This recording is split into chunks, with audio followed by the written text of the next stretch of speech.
dans le livre de Exode, Exode 12, à partir du premier verset.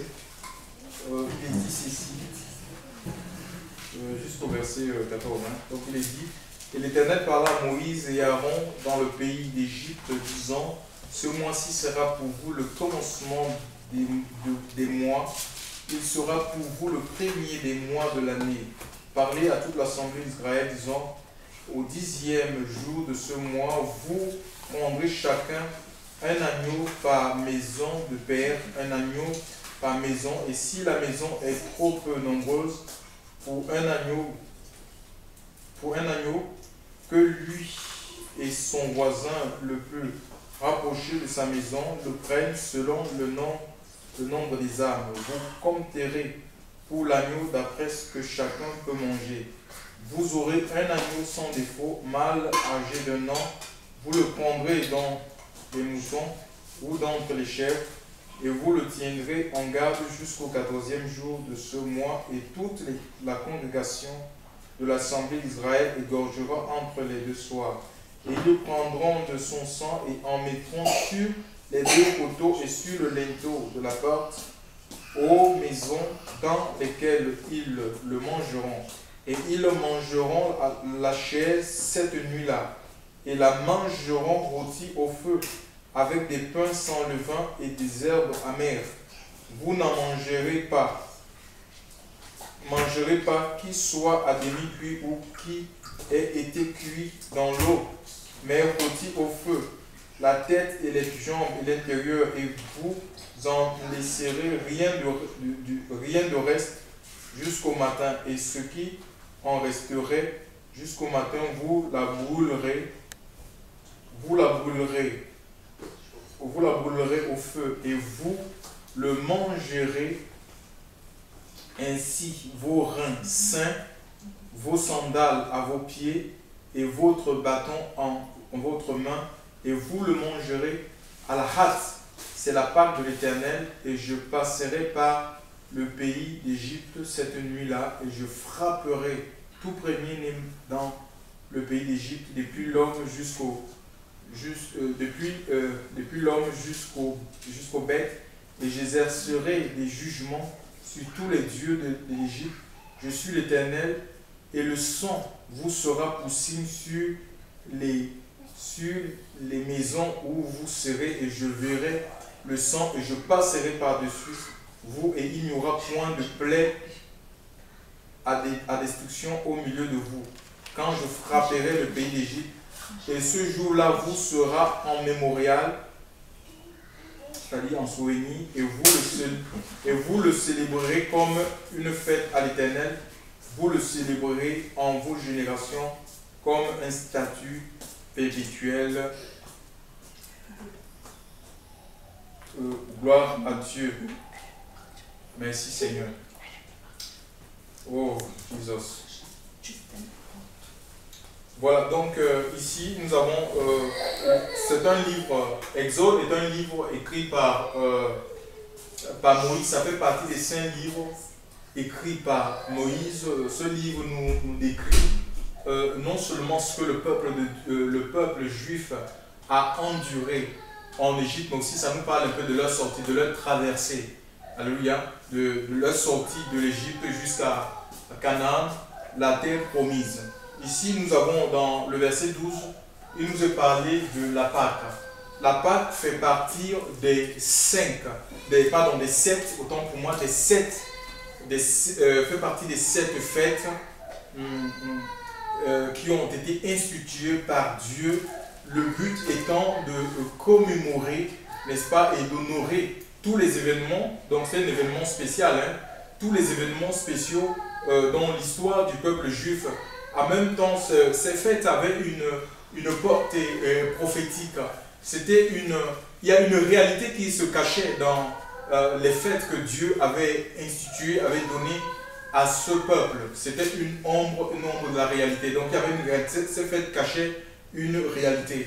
Mais est-ce qu'aujourd'hui, en tant qu'enfants de Dieu, nous avons besoin de recélébrer ces fêtes?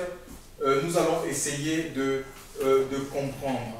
Donc nous sommes ici en Égypte et Israël était en captivité, donc ils étaient esclaves en Égypte, ils travaillaient, ce n'était pas dans le but de se construire un avenir, l'avenir pour leurs enfants, non, ils travaillaient pour une seule personne, pour Pharaon, pour la gloire de Pharaon.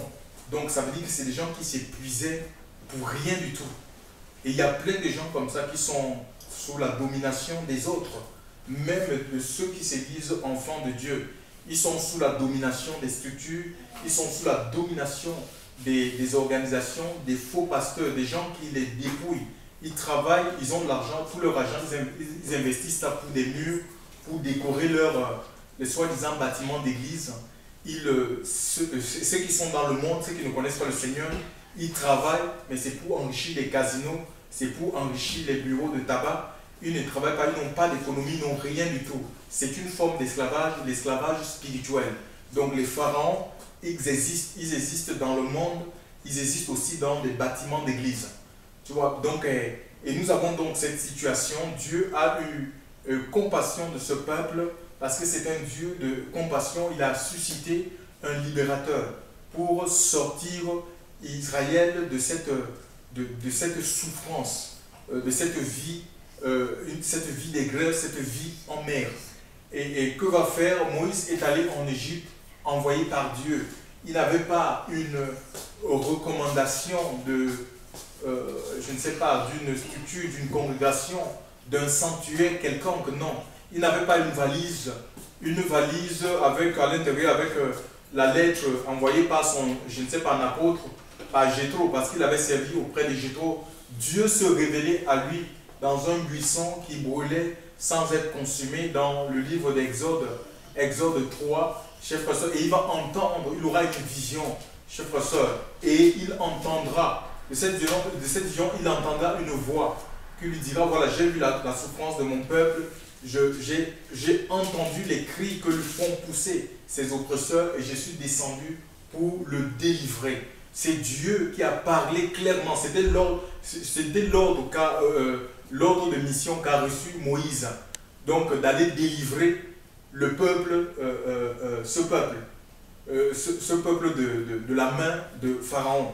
Moïse est allé envoyé par le Seigneur. Il n'a pas été envoyé par une organisation, il n'a pas été envoyé, il ne détenait pas son mandat d'une structure quelconque, mais il détenait son mandat de Dieu. Et lorsque Dieu nous envoie, il nous équipe. Donc le Seigneur ne peut pas nous envoyer et puis on ne va pas, on n'est pas équipé. On n'a rien. Et Dieu, la gloire de Dieu nous accompagne. C'est comme dans le monde. Quand on travaille pour une firme, pour une société, si la société nous envoie en mission, je suis souvent allé, il te donne tout. Même pour une formation, il te donne les outils qu'il faut pour que tu ne manques de rien, pour que la formation réussisse ou que la mission réussisse. Il te donne tous les outils. C'est ton employeur qui va t'outiller. C'est la même chose. Hein? Si Dieu nous envoie, on ne va pas aller chercher les outils dans les écoles d'hommes, les facultés de théologie. Chers frères et sœurs, Dieu va nous outiller, il va se charger de nous former. Et pour Moïse, ça a pris 40 ans de formation, 40 ans de déprogrammation, parce que Moïse il a grandi. C'était un fils, je peux dire, c'était un Égyptien d'adoption. Et il a fallu que Dieu le déprogramme, qu'il enlève dans son cœur, dans son âme, dans son esprit, tous les appétits égyptiens, les dieux étrangers. Dans sa vie, Dieu ne peut pas nous utiliser dans la chair. Dieu ne peut pas nous utiliser dans un état de péché. Il faut que le Seigneur nous enlève tout ce qui est de l'homme, la grandeur humaine, la grandeur de l'Égypte, parce que c'était un homme puissant en œuvre. En Égypte, c'était un futur pharaon. Il a fallu que le Seigneur enlève toutes ces choses-là, la grandeur humaine, que Dieu le déshabille de tous les médailles qu'il avait de commandeur, médailles de la vaillance. Et Dieu l'a dépouillé complètement, chers frères et sœurs. Les habits princiers, il fallait que Dieu déchire toutes ces choses et pour lui donner, pour que sa nature prenne corps en lui. Moïse est allé en Égypte étant un homme complètement façonné, un homme complètement changé, un homme nouveau. C'est ce que Dieu veut faire. Nous voulons que Dieu nous utilise dans la puissance de l'Esprit. Nous avons besoin de nous laisser façonner. Et c'est Dieu qui nous forme. Il nous forme par la souffrance, chers frères et sœurs. Au désert, il n'y a rien. Moïse n'avait rien au désert quand il se retrouvait sur le désert près de Jéthro, gardant les bêtes. Imaginez un peu, c'était une humiliation pour lui. Un prince qui quitte des palais pour se retrouver à dormir avec des animaux. Chers frères et sœurs, ça ne devait pas être glorieux pour lui, mais nous aujourd'hui on veut l'élévation, mais qui ne coûte pas. On veut l'élévation qui ne coûte pas. On veut que Dieu nous élève. On veut que Dieu nous distingue, mais surtout que Dieu ne touche pas à notre vie. Dieu ne peut pas nous élever dans la chair, chers frères et sœurs. Dieu, l'Écriture dit qu'il résiste aux orgueilleux. Si on est un homme et une femme orgueilleuse, des gens qui ne veulent pas se soumettre à la parole de Dieu, qui ont honte de révéler leur identité, de dire qu'ils sont enfants de Dieu, parce qu'ils ont peur des persécutions, ils ont peur qu'on se moque d'eux, qu'ils sont enfants de Dieu, qu'ils sont des illuminés. Mais le Seigneur ne fera rien, chers frères et sœurs, parce que Dieu voit tout, il sait ce qui se passe dans notre cœur. Il sait si on l'aime, si on ne l'aime pas. Dieu sait tout. Donc on a intérêt à marcher. Si nous voulons goûter Dieu, si nous voulons vivre Dieu au quotidien, nous avons tout intérêt à nous laisser conduire, à nous laisser façonner, à laisser que Dieu transforme, qu'il enlève des choses mauvaises. Si c'est l'orgueil, les prétentions, les revendications, que Dieu enlève toutes ces choses. Si c'est le paraître, chers frères et sœurs, que Dieu enlève ces choses en nous. Si on fait des choses pour être vu, pour être distingué, pour être reconnu, pour chercher les applaudissements des hommes, que Dieu, on va laisser Dieu soin d'enlever. Dieu est capable, il est puissant pour enlever, comme il a transformé Moïse. Parce que Moïse, à un moment donné de sa vie, 40 ans plus tard, il va dire, qui suis-je pour aller délivrer? Pourtant, c'était, quand il était 40 ans plus tôt, il a cru qu'il pouvait délivrer le peuple par ses propres forces. Parce qu'il avait vu un Égyptien qui était en train de frapper un Hébreu. Il a pris la défense de l'Hébreu en tuant l'Égyptien. Et le deuxième jour, la même scène va se reproduire. Ça sera deux Hébreux, deux frères qui vont se battre. Et il va chercher à les réconcilier, mais ils ne voudront pas. Il y a un qui va lui dire, mais veux-tu me tuer comme tu as tué l'autre, l'Égyptien hier, chers frères? Et il prendra peur et il fuira, il sortira de l'Égypte. Parfois, on croit qu'on peut faire l'œuvre de Dieu par nos propres forces. Ce n'est ni par puissance, ni par force, mais ce n'est pas l'Esprit de Dieu. C'est la parole que Dieu avait donnée à son serviteur Zorobabel. Zorobabel, c'était un gouverneur, le gouverneur de Juda. Chers frères et sœurs, un homme de responsabilité, quelqu'un qui est appelé à prendre des décisions qui peuvent avoir des conséquences, chers frères et sœurs, sur la vie de tout un peuple. Et il va recevoir par la bouche du prophète Zacharie que ce n'est ni par la puissance, ni par la force, mais c'est par l'Esprit de Dieu qu'on construit dans le royaume des cieux. On fait l'œuvre de Dieu avec le Saint-Esprit, chers frères et sœurs. On ne fait pas l'œuvre de Dieu avec la chair. Nous n'avons pas besoin de nous appuyer sur des méthodes d'hommes pour servir Dieu. On ne sert pas Dieu avec les méthodes du monde ou les méthodes du diable pour faire grandir, pour qu'on s'agrandisse. On va utiliser le marketing, on va utiliser le langage commercial parce qu'on veut les âmes, on veut séduire. Non, on n'arrive pas à séduire, c'est le Saint-Esprit qui fait l'œuvre, c'est l'Esprit de Dieu qui convainc les hommes de péché, de justice, de jugement. C'est le Saint-Esprit qui attire les âmes, c'est le Saint-Esprit qui transforme les cœurs. Chers frères et sœurs, c'est l'Esprit de Dieu qui nous habilite, alléluia, qui nous donne les capacités, les dons pour servir Dieu. Ce n'est pas un homme, alléluia. Et nous avons besoin tout simplement, non seulement de nous soumettre, mais d'accepter les décisions du Seigneur pour chacune de nos vies. Alléluia. Ce n'est pas l'œuvre de l'homme, c'est l'œuvre de Dieu. Alléluia. On doit se plier dans la volonté de Dieu. La volonté de Dieu est parfaite. Moïse est parti en Égypte, mais ce n'était pas facile. Il est parti, il avait des promesses. Et l'Écriture nous dit, chers frères et sœurs, que quand il est arrivé devant Pharaon, il a dit, ben voilà, je viens de la part de l'Éternel, laisse sortir mon peuple. Ainsi parle l'Éternel, il ne parlait pas à son nom. Chers frères et sœurs, Moïse ne parlait pas en son nom. L'Écriture nous dit dans le livre Apocalypse 19, à partir du verset 10 ou 9, 10, 11, que l'esprit de prophétie, c'est le témoignage de Jésus. Alléluia. Et dans Jean 15, il est dit, Jésus dit que l'esprit quand le consolateur sera venu, l'Esprit de Dieu, le consolateur, le Saint-Esprit le glorifiera lui. Donc, Moïse ne parlait pas en son nom. Ou quand Dieu nous appelle pas parler en notre nom. Nous n'avons même pas besoin de dire qui nous sommes. Je suis apôtre, je suis prophète, je suis machin, prophète des nations, évangéliste tel, évangéliste des nations. Non. L'onction que Dieu a déposée dans notre vie, doit parler pour nous. C'est l'onction qui parle. On n'a pas besoin de parler. Si on est mandaté par Dieu, l'onction dans notre vie va parler à notre place. Nous n'avons pas besoin de nous louer, de nous jeter nous-mêmes les fleurs. C'est les autres qui verront ce que nous sommes. C'est les autres qui diront ce que nous sommes. Nous n'avons pas besoin de dire nous sommes ceci, nous sommes cela. C'est la séduction, ça. Hein? Donc voilà, Moïse a exhorté le pharaon à laisser partir. Le peuple, il n'a pas voulu. Il n'a pas voulu et il y a eu le premier signe, c'est quoi? C'est le bâton qui avait été transformé en serpent. Mais les magiciens de Pharaon, parce que Pharaon était un homme entouré, donc il avait des conseillers, il avait des magiciens et tout ce, vraiment un boutin mystique autour de lui. Qu'est-ce qu'ils ont fait? Ils ont aussi fait la même chose. La seule différence que le serpent de Moïse a englouti, a avalé le serpent de Pharaon. Donc il y a eu beaucoup de plaies, il y a eu l'eau du Nil qui a été changée en sang, il y a eu la graine qui est tombée du ciel, chers frères et sœurs. Et ça a détruit les arbres, ça a dû tuer des gens, les bêtes, les maisons, chers frères et sœurs, qui se sont écrasées, effondrées, chers frères et sœurs, sur l'effet de la grêle. Il y a eu des sauterelles qui ont envahi, ça a décimé les récoltes, il y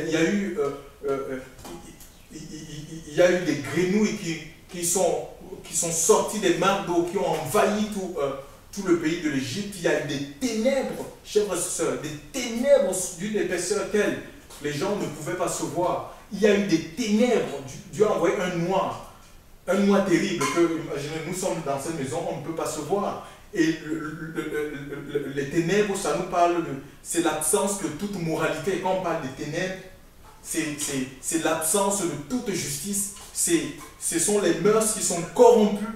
Quand on parle des ténèbres, chers frères et sœurs, il y avait des ténèbres telles. Vous voyez, les hommes vont avec les hommes, les femmes vont avec les femmes.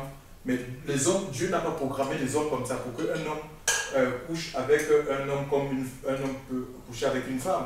Où il y a des hommes qui mettent des enfants au monde et qui couchent avec leurs propres enfants. L'inceste, ce sont des ténèbres. Et le monde, et Isaïe le prophète a prophétisé sur cette ténèbres. Il dit que les ténèbres couvrent les nations et l'obscurité des peuples, nous dit l'Écriture. Isaïe 60. Les ténèbres couvrent les nations et l'obscurité des peuples. Donc nous vivons dans un monde où les ténèbres se font de plus en plus grands et dans les entreprises. Regardez l'exploitation de l'homme par l'homme. Les gens, il y a des employeurs qui maintiennent des gens dans des contrats précaires pour les exploiter, parce que pour mieux les dominer, pour les dompter, pour les pressurer, chers frères et sœurs, pour les presser, on les donne des contrats précaires, des contrats à la semaine. Parce que comme ça, ces gens-là ne peuvent rien dire. Hein? Parce que s'ils ouvrent leur bouche, on va les jeter par la porte. Et comme les gens ils ont besoin de travailler, voilà, ils sont obligés de tout accepter. Parce qu'ils veulent travailler. Ce sont des ténèbres, chers frères et sœurs. Hein? Des enfants qui sont en rébellion contre leurs parents. Il y a des divorces, même au milieu chrétien. Ce sont des ténèbres. Il y a eu des ténèbres en Égypte. Et Pharaon, dans sa rébellion, Dieu était obligé d'utiliser vraiment la mort, de mettre en place donc la plaie, de mettre en place cette plaie-là qui sera la mort de tous les premiers-nés mâles de l'Égypte. Et comme Israël, les Juifs, ils étaient aussi en Égypte, ils vivaient en Égypte. Et Dieu, pour les épargner de cette plaie-là, parce que la Pâque, en fait, donc il va instituer la Pâque. La Pâque, ça veut dire c'est la délivrance, ou passer par-dessus. Hein, passer par-dessus, ça, passer par-dessus. en hébreu, Pessah, passer par-dessus, ça veut dire c'est la délivrance. À Moïse, que les enfants d'Israël prennent, chaque maison prenne un agneau par maison et par famille, et que l'agneau immolé, qu'on prenne du sang et qu'on mette ce sang sur les linteaux et les poteaux des maisons. Parce que en fait, l'ange de la mort devait traverser, chers frères et sœurs, tout l'Égypte. Et les maisons où il y avait cette marque-là, ce signe, c'était le signe de la reconnaissance, c'était le signe de l'identification. C'est-à-dire que les maisons étaient identifiées, chers frères et sœurs, reconnues à partir du signe, à partir du sang, sur les poteaux et sur les linteaux, chers frères et sœurs. Et quand l'ange de la mort est passé, chers frères et sœurs, l'ange de la destruction, pour tuer tous les premiers-nés de l'Égypte, en commençant par le fils de celui qui était sur le trône, c'est-à-dire le pharaon, les maisons des Hébreux, les Hébreux qui avaient accepté, les Juifs qui avaient accepté de mettre le sang sur le linteau et les poteaux de leur maison, chers frères et sœurs, devaient être épargnés. Donc l'ange n'avait pas accès, l'ange de la mort n'avait pas accès dans ces maisons. Il contournait cette maison. Mais il fallait, pour ces Hébreux, non seulement de mettre le sang sur les linteaux et les poteaux, il fallait qu'ils restent dans les maisons, dans ces maisons-là, qu'ils ne sortent pas de la maison. S'ils sortaient de la maison pour voir qu'est-ce qui se passe de l'autre côté. Imaginez, vous avez une maison, imaginez un peu que vous aviez un voisin égyptien, et puis tu entends des cris. On peut être tenté de vouloir savoir ce qui se passe de l'autre côté ou sortir, mais qu'est-ce que le voisin, les enfants du voisin ont? On entend les cris, les pleurs. Non, il fallait rester, même s'il y a des cris, il y a des pleurs, il fallait rester dans la maison. Ça nous parle de l'intimité, chers frères et sœurs. Nous devons rester dans l'intimité avec Dieu, quelles que soient les situations dans lesquelles nous passons.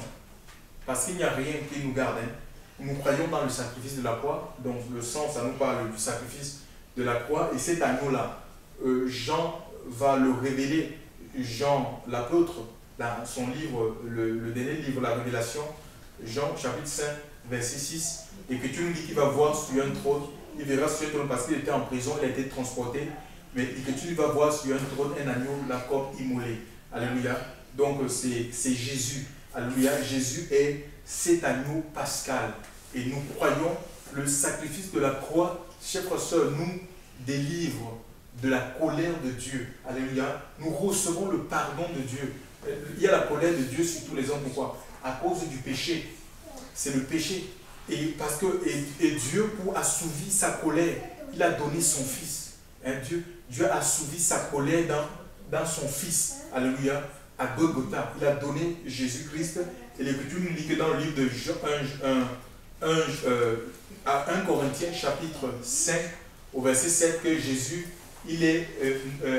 c'est l'agneau pascal. Alléluia. L'agneau pascal qui a été crucifié. Alléluia. Il est l'agneau pascal. Si vous voulez, on peut le lire. On va le lire. 1 Corinthiens. 1 Corinthiens 5. Il est dit, ôtez le vieux levain afin que vous soyez une nouvelle Pâque comme vous êtes sans levain. Car aussi notre Pâque, Christ a été sacrifié. Alléluia. Donc Jésus est l'agneau pascal. Alléluia. Il est notre Pâque. Il est notre. Je veux dire que Pâque, ça veut dire passer par-dessus. Donc Jésus, par son offrande, nous a couvert. Il a pris sur lui donc la colère, la condamnation. Il a pris sur lui la condamnation, chers frères et sœurs. Il nous a couvert pour que la condamnation tombe sur lui. Alléluia. Donc la colère de Dieu s'est abattue sur lui pour que nous soyons délivrés. Alléluia. Que nous échappions à la mort éternelle. Donc nous avons besoin de croire dans le sacrifice de la croix. Jésus est l'agneau de Dieu. Jean chapitre 1 verset 29. Il est l'agneau de Dieu qui ôte le péché du monde. C'est comme un manteau le péché.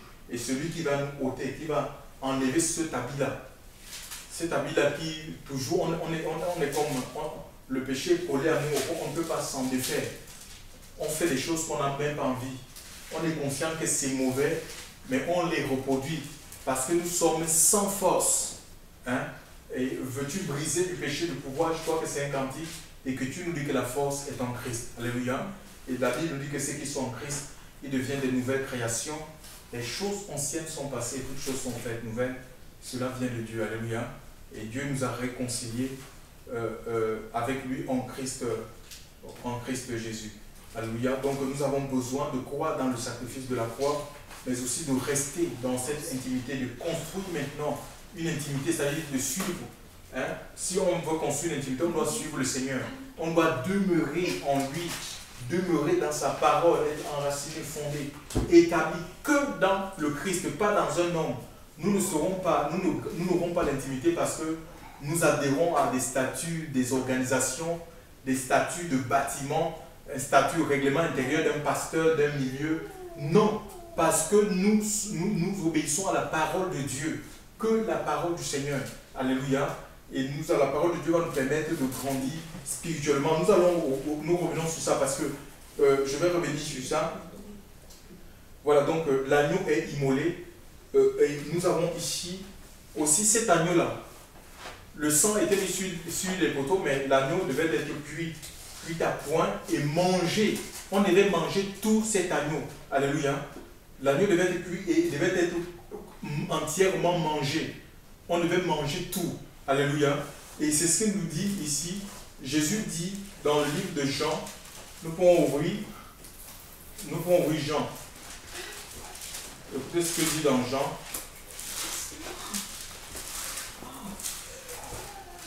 Jean chapitre 6.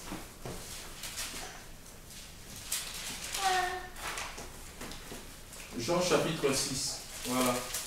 Jean chapitre 6, verset 55, il dit: car ma chair est en vérité, un aliment, et mon sang est en vérité un breuvage. Celui qui mange ma chair et qui boit mon sang demeure en moi, et moi en lui. Voyez ça? Donc celui qui mange ma chair et boit mon sang demeure en moi et moi en lui. Il dit que sa chair est vraiment un aliment. Alléluia. Donc nous avons besoin, c'est l'aliment spirituel, cette chair ici. Donc les paroles du Seigneur sont esprit et vie. Il ne s'agit pas de sa chair physique. Le Seigneur ne nous appelle pas à devenir des cannibales. Non. Il parle de sa parole. Alléluia. L'homme ne vivra pas de pain seulement, mais de toute parole qui sort de la bouche de Dieu. Nous avons besoin d'entendre Dieu, chers frères et sœurs. Alléluia. Nous avons besoin d'entendre Dieu parce que sa parole, c'est une nourriture, c'est l'aliment spirituel. C'est l'aliment qui nous permet de grandir spirituellement. Alléluia. De ne pas mourir de faim. Il y a une grande famine dans le monde, la faim spirituelle, et ça fait que les gens, ils vont un peu partout, ils courent, ils vont vers les marabouts, ils vont dans les sectes magiques, chers frères et sœurs, pour assouvir ce manque. Hein? Donc les gens, ils ont soif de puissance, ils ont soif de justice, ils ont soif de vérité, ils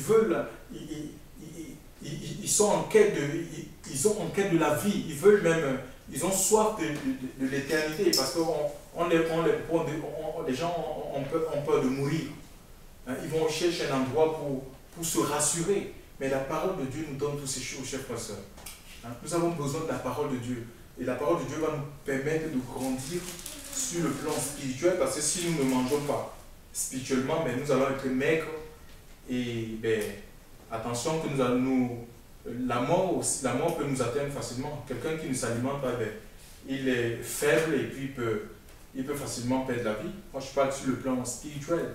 Nous avons besoin pour entretenir le feu de Dieu dans notre vie, entretenir l'esprit que nous avons reçu, nous nourrir de la parole de Dieu. Et cet agneau-là, hein, c'est la parole. Il est la parole faite chair. Alléluia. Nous avons besoin de vivre. Nous vivons la parole de Dieu et notre foi est alimentée que par la parole de Dieu, parce que la foi vient de ce qu'on entend. Nous devons être à l'écoute de la parole de Dieu, nous devons lire la Bible et ainsi nous allons grandir spirituellement dans notre relation, chers frères et sœurs, avec le Seigneur, et nous serons en capacité aussi peut-être d'être un instrument d'encouragement pour les gens, pour les autres personnes, c'est-à-dire pour enseigner, pour conseiller, parce que nous avons reçu la connaissance, nous sommes instruits dans les choses de Dieu. La Bible, c'est le livre des pensées du Seigneur. si nous voulons connaître la pensée de Dieu, nous voulons être guidés par la pensée de Dieu, ben ne nous éloignons pas, chers frères et sœurs, des Écritures. Toute Écriture nous dit, la Bible est inspirée de Dieu. Alléluia. Utile pour corriger, pour convaincre, pour instruire. Donc ici, l'agneau devait être mangé et nous avons besoin de manger tous les jours, chers frères et sœurs. Comme nous mangeons physiquement, spirituellement, nous avons aussi besoin de manger. Alléluia. Tous les jours, nous avons besoin de manger. Et aussi, l'Écriture nous dit que ces gens-là, en mangeant, ils devaient avoir leurs pieds, ils devaient avoir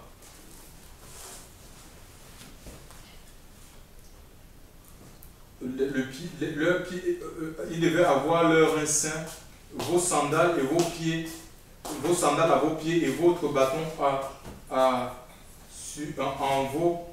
votre main. Tu vois, donc ils devaient être prêts pour sortir de l'Égypte. Donc nous avons besoin, c'est ça, ça nous parle là, ça nous parle vraiment. Bon, aujourd'hui peut-être, non seulement on sort de l'Égypte, le Seigneur veut que nous sortions du monde. Hein. Pour eux, ils sortaient de l'Égypte pour rentrer, ils étaient prêts à sortir pour rentrer quoi, dans la Canaan, le pays de la promesse. Nous aussi, nous avons besoin, chers frères et sœurs, être prêts, parce que le Seigneur viendra au moment où on ne s'y attend pas. Donc on doit sortir de l'Égypte pour être prêt à être enlevé par le Seigneur. Ça veut dire que quand je dors, mon cœur doit être orienté, tourné vers le Seigneur. Alléluia. En dormant, je ne suis pas en train de dire, ouais, demain là, peut-être je vais aller tourner la roue dans les casinos de Palavas avec des projets. Si j'ai des projets de la chair, c'est dangereux, ça y aura des surprises. Hein, l'Écriture nous dit que deux seront couchés, un homme et une femme, et un sera pris et l'autre sera laissé. Pourquoi? Est-ce que Dieu veut sauver la femme et laisser le mari? Non. Dieu dit, la volonté de Dieu, le plan de Dieu, c'est que la volonté de Dieu et le désir de Dieu, c'est que toi, tu seras sauvé, toi et toute ta famille. Donc Dieu veut nous sauver, il veut sauver la famille. Mais il y aura beaucoup de surprises. Il y a des pasteurs qui seront surpris de se retrouver peut-être seuls dans la présence de Dieu sans leur femme. Ou des enfants qui seront surprises qu'elles sont dans la présence de Dieu, il n'y a pas leurs parents. Mais qu'est-ce qui s'est passé? Tu vois, donc il y aura des surprises. Il y aura plein de surprises. Mais pour éviter les surprises, c'est chacun qui doit travailler sa relation, son intimité avec Dieu. Et tant que Dieu nous donne le souffle de vie, c'est-à-dire que ce sont des occasions que Dieu nous donne, qui nous permet vraiment de nous examiner. Et chaque jour, de nous examiner, est-ce que nous sommes dans la volonté de Dieu? Seigneur, montre-moi. S'il y a des choses qui ne te plaisent pas, je vous assure, il y aura des surprises. Il y a certains qui penseront que, mais voilà, non, ils sont sûrs d'être au ciel, mais ils ne seront pas au ciel. Alléluia. Peut-être parce qu'ils ont négligé certaines choses dans leur vie. Moi, je crois que l'Esprit de Dieu, Dieu nous a donné tout, nous a donné sa parole, il nous a donné l'Esprit. Nous ne devons pas résister à la voix du Seigneur. Si Dieu nous reprend sur certains points, il faut qu'on accepte la répréhension. Alléluia. Il faut qu'on accepte d'être repris par le Seigneur. Alléluia. Et régler notre vie, rectifier notre marche avec notre marche. Quoi. Donc mettre en règle les choses qui ne sont pas conformes à la parole de Dieu.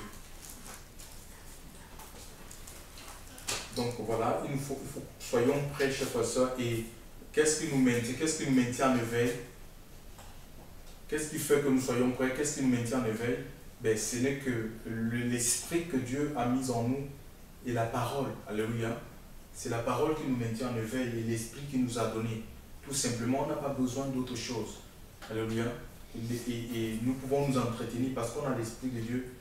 Nous pouvons nous entretenir avec des prières, avec des chants, donc en lisant la Bible. Mais c'est ce qui nous maintient, je crois, c'est ce qui nous maintient en éveil. Voilà, et Dieu le veut pour chacun de nous. Donc aussi, donc voilà, et il y a cet animal devait être mangé. L'Écriture nous parle des herbes en mer. Hein. dans le verset, dans le verset 9, le verset 9, oui, plus bas. Donc, il est dit, le verset 8, il est dit, et ils en mangeront la chair cette nuit-là, et ils la mangeront rôtie au feu avec des pains sans levain et des herbes en mer. Tu vois, des herbes en mer, ça nous parle des persécutions. Donc ça nous parle des persécutions, des outrages. On va connaître des insultes. Ce sont des épreuves. Il y a des épreuves quand on décide de marcher avec le Seigneur et ce peuple l'a enduré. C'est des combats, ça nous parle d'une vie de combat et des luttes. Chers frères et sœurs, l'apôtre Paul va dire dans le livre des Actes des Apôtres que ce n'est pas beaucoup de tribulations qu'il nous faut rentrer dans le royaume. Il y aura des combats au-dedans de nous-mêmes, à l'intérieur, parce que la chair a des désirs qui sont contraires à ceux de l'esprit. Et l'esprit en a le contraire, donc il s'y oppose. Il y a un combat, mais nous devons pencher du côté de l'esprit. Parce que tous ceux qui vivent dans la chair, ils ne plaisent pas à Dieu. Et si on vit dans la chair, l'Écriture dit que si vous vivez dans la chair, vous mourrez dans vos péchés. C'est écrit dans le livre de Romains chapitre 8, au verset 13. Donc nous devons vivre par l'Esprit de Dieu pour plaire à Dieu. Alléluia. Donc, et l'Écriture parle donc, il y a des combats, il y aura des luttes, il y a des persécutions, il y a des incompréhensions, mais il faut avancer. Alléluia. Il faut avancer parce que le disciple n'est pas plus grand que le maître. Le Seigneur lui-même, il a connu le rejet. Les gens vont même pas reconnaître le service que Dieu t'a confié. Dit que non, tu n'es pas un envoyé de Dieu. C'est pas grave. C'est pas grave. Le maître a connu toutes ces choses.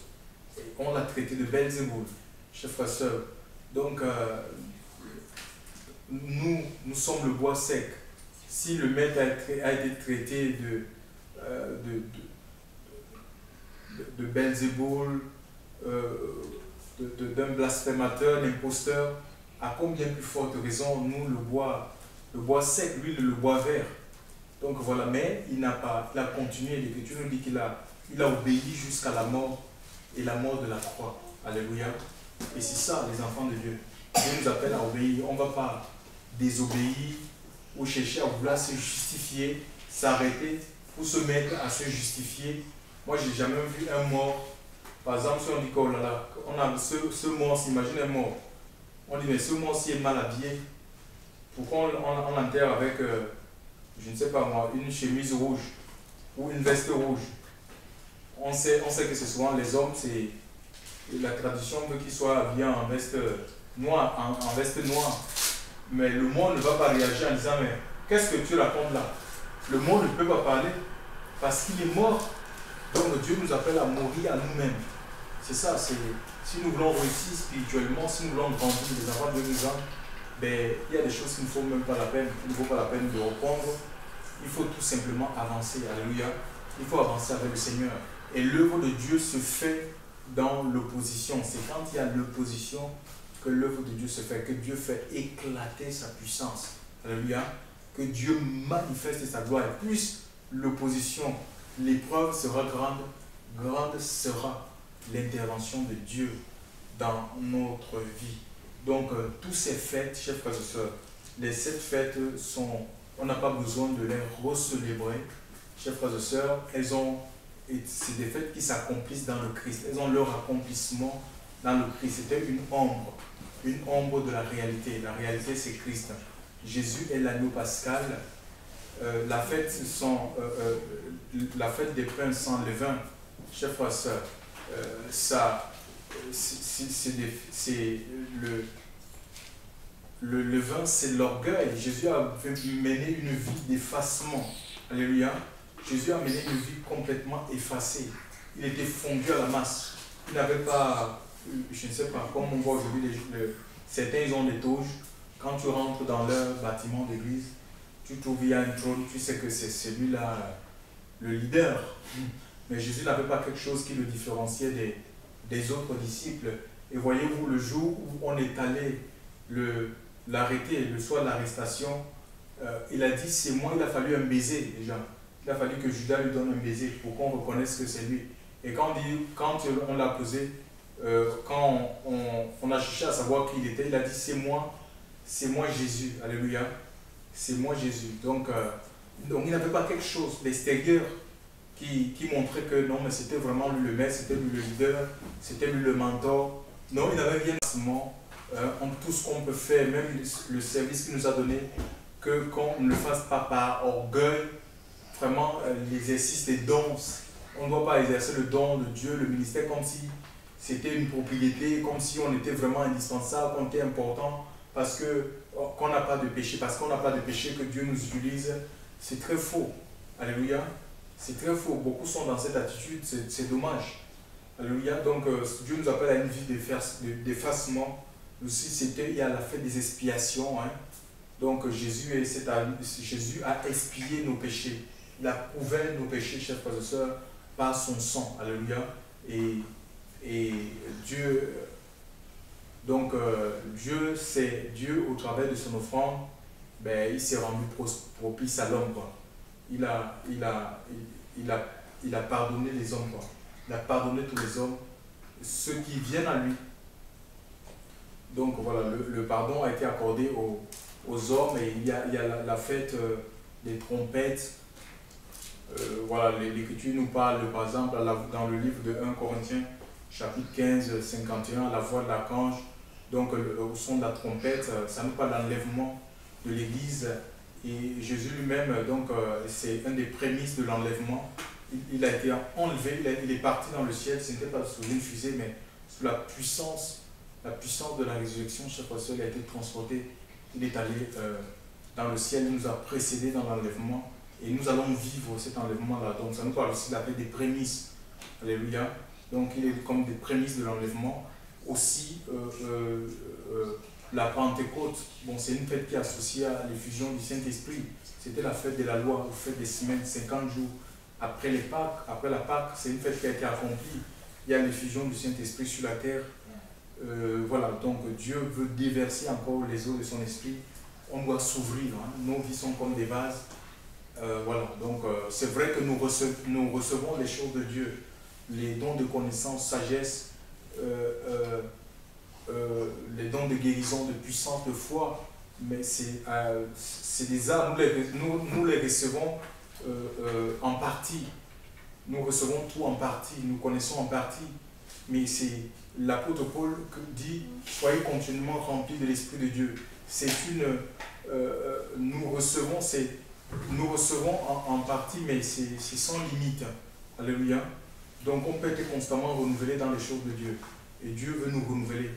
Nous avons reçu une avance de l'Esprit, mais c'est une avance sans mesure. Donc Dieu veut continuer à déverser. Et il y a un psaume de David qui dit non, c'est pas un psaume, c'est Jésus qui parle de parler d'une avance de mesure, la réception de l'Esprit Saint. En fait, nous recevons une mesure serrée, secouée. Il veut nous donner une mesure serrée, secouée, une mesure qui déborde. Alléluia. Donc Dieu veut que son Esprit Saint déborde dans notre vie, que l'Esprit Saint prenne tous les compartiments de nos vies, en sorte que notre vie soit gouvernée par le Saint-Esprit, pas par la chair. Qu'il n'y ait pas des parties de nos vies qui sont sous la domination du péché. L'homme est esclave de tout ce qui domine sur lui. On ne peut pas vivre sous la contrainte du péché, sous la peur des hommes. Surtout ça, l'Esprit de Dieu nous délivre de la peur des hommes. Ça permet qu'on puisse prendre la parole. Là où il y a le mensonge, on est capable de nous lever et dire que ça, ce que vous êtes en train de dire là, c'est le mensonge. Voilà, donc de s'affirmer. L'Esprit de Dieu nous a donné pour qu'on puisse s'affirmer. Et aussi, il y a la fête des tabernacles. La fête des tabernacles, ça nous parle, ce sont les demeures éternelles que le Seigneur est allé préparer. Mais aussi, le tabernacle, c'est cette tente que Dieu avait donnée à Moïse. Ça représente le royaume des cieux qui est descendu sur la terre. Donc voilà, tu vois, c'est une fête qui est accomplie. Donc par le tabernacle, le temple de Salomon, et puis le royaume des cieux, nous sommes devenus ces tabernacles-là. Nous sommes devenus des tabernacles. Et en même temps, il y a des tabernacles que le Seigneur est en train d'y préparer dans le ciel de gloire, chers frères et sœurs. Après, il y a une autre fête que j'ai oubliée. Il y a la fête, des tabernacles, et voilà. Je crois que c'est tout. Hein. Donc j'ai parlé de cette fête, la fête la Pâque, après il y a la fête des pains sans levain, il y a la fête des prémices, il y a la fête des expiations, il y a la Pentecôte, et il y a le tabernacle. Et c'est bon, non? Il y a la Pâque, oui. La Pâque, il y a la Pâque, la fête des pains sans levain, il y a la fête des prémices, 3, il y a la fête des expiations, 4, il y a la fête des trompettes, 5, il y a la fête des tabernacles, 6, et puis la Pentecôte, voilà.